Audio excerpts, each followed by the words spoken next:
dan masing-masing sudah diberi jatah tekanannya seperti apa di bulan-bulan tersebut. Kita semuanya masih ingat di kuartal 1, kuartal kedua. Kalau kami di pemerintah tentu semuanya menyadari bahwa kuartal 1 ada pemilihan presiden dan pemilihan secara simultan, sebuah demokrasi yang sangat besar di Indonesia. Tahun ini 70 negara semuanya juga melakukan pemilu.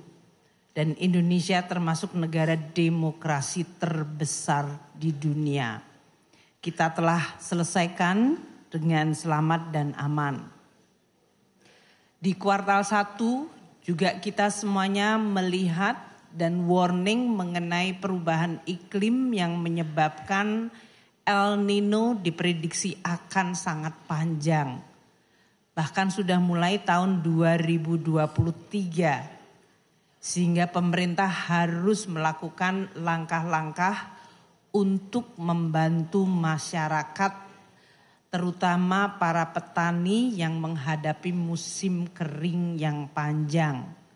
Bantuan pangan diberikan sebagai tambahan dari bantuan sosial yang sudah ada di dalam APBN, bantuan anggaran untuk pembelian pompa air bagi Kementerian Pertanian untuk bisa mengairi sawah-sawah yang mengering, bantuan untuk subsidi pupuk yang dinaikkan sehingga memberikan jaminan petani bisa bertanam dengan pupuk yang ada dan affordable. Di sisi lain di sektor keuangan, pasar surat berharga dan nilai tukar, saya, Pak Gubernur terutama terus-menerus harus berjibaku dengan pressure yang terus-menerus hingga semester 1. Tak heran tadi Pak Mahendra menyampaikan di semester 1 indeks harga saham mencapai terendah dalam tahun ini. Kita merasakan semester 1 adalah tekanan yang begitu berat. Bagi kami di Kementerian Keuangan, penerimaan pajak SPT yang disampaikan masyarakat bulan Maret untuk orang pribadi dan bulan April untuk perusahaan sudah menunjukkan tanda-tanda koreksi yang sangat dalam.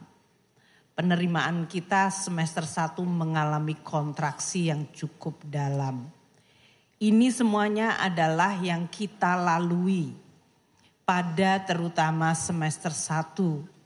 Baru pada bulan Agustus kita sedikit melihat ada the light at the end of the tunnel, a little bit, just a sliver of light.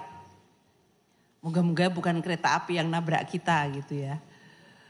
Dan penerimaan kita semester 1 mengalami kontraksi yang cukup dalam.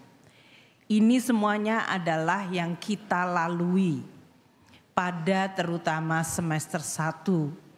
Baru pada bulan Agustus kita sedikit melihat ada the light at the end of the tunnel, a little bit, just a sliver of light.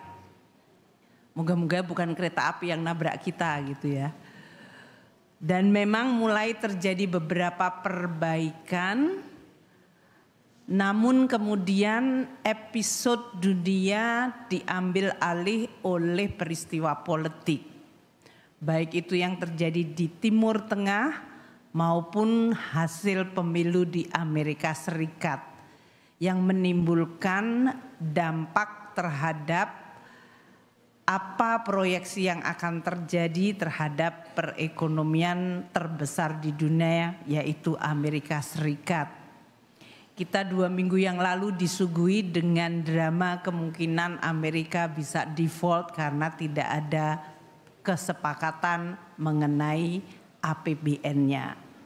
Kita lihat banyak drama negara APBN tidak disepakati menyebabkan pemerintah menjadi berubah. Dari mulai Perancis, Perdana Menteri harus resign 2 kali. Inggris yang terjadi perubahan pemerintahan. Di Jerman hari ini tekanan sangat tidak mudah karena faktor APBN. Oleh karena itu Bapak Presiden menyampaikan kepada saya untuk disampaikan di forum yang baik mengawali tahun 2025. Beliau untuk pertama kali seorang presiden datang ke Kementerian Keuangan mau lihat tutup buku APBN-nya. Mungkin beliau juga ingin lihat berapa uang akhirnya yang ada di sana gitu. Namun kunjungan beliau itu luar biasa karena itu adalah kunjungan kerja, bukan kunjungan seremonial. Sehingga kami bekerja seperti biasa menutup tahun anggaran dan kemudian beliau hadir bahkan berinteraksi secara langsung dengan kami semua, dengan seluruh pejabat dan memberikan arahan.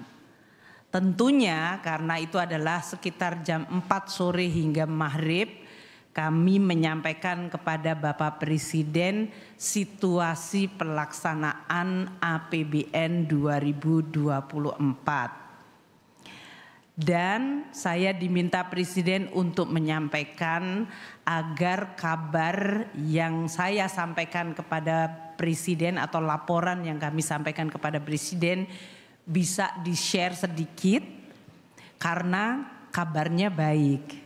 APBN alhamdulillah 2024 kita tutup dengan jauh lebih baik dari apa yang kami laporkan pada semester 1 di DPR dan di Kabinet.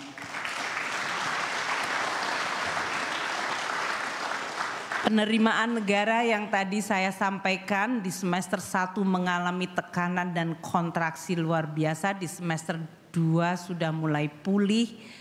Dan pada akhir tahun bahkan masih tumbuh meskipun tidak tinggi tapi cukup decent untuk situasi yang begitu tidak mudah. Tumbuh dari tahun lalu meskipun tidak tercapai target karena target 2024 waktu itu dibuat cukup tinggi.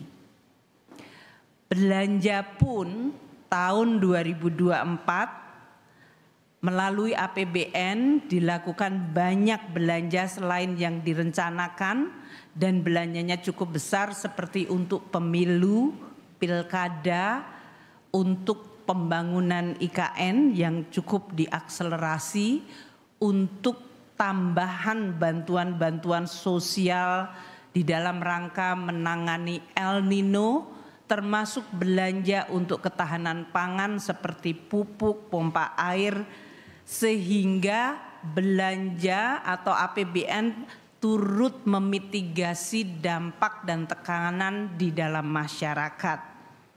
Oleh karena itu belanja tumbuh tinggi di kementerian lembaga, bahkan tumbuhnya double digit dan keseluruhan tumbuhnya melebihi dari 6%. Saya belum bisa menyampaikan karena harusnya press conference nanti di Kementerian Keuangan. Namun karena diinstruksikan Presiden jadi harus sedikit di-spill pada pagi hari ini. Saya mulai harus memilih mana yang harus saya spill dan saya harus tunggu untuk press conference kami nantinya.